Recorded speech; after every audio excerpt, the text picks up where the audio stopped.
గురుగారు. నమస్కారం జయ గారు మాట. గురుగారు, ఈ రోజు బ్రహ్మది చాలా బాగా అనిపించింది గురుగారు. అది శ్వాసను బయటికి వదిలేప్పుడు ఆ వైబ్రేషన్ గొంతు నుండి హార్ట్ నుండి స్టమక్ వరకు వెళ్ళినట్టు అనిపించింది. చాలా బాగా అనిపించింది. ఆసనాలు కూడా బాగున్నాయి గురుగారు. మళ్ళీ మీరు ఇచ్చే థీరీ కూడా చాలా చాలా బాగుంది. ఈ థీరీ ఎక్కడ ఎవ్వరు ఇవ్వరు.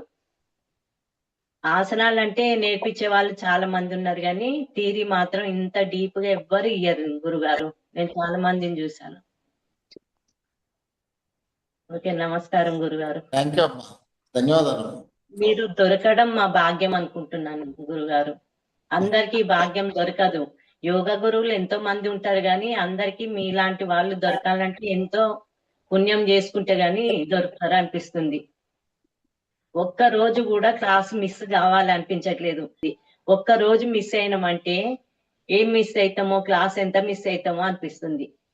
కానీ ప్రేయర్ దగ్గర నుండి ప్రేయర్ ఎండింగ్ వరకు నేను క్లాస్ కి అటెండ్ అవుతాను గురుగారు. ఇంతవరకు మిస్ కాలే. 1-2 సార్లు ఏమన్నా నెట్ ప్రాబ్లం అయితే మిస్ అయినా తప్ప, మళ్ళీ మీ పర్మిషన్ తీసుకొని కూడా ఒక క్లాసు 9 o'clock అటెండ్ అయ్యాను.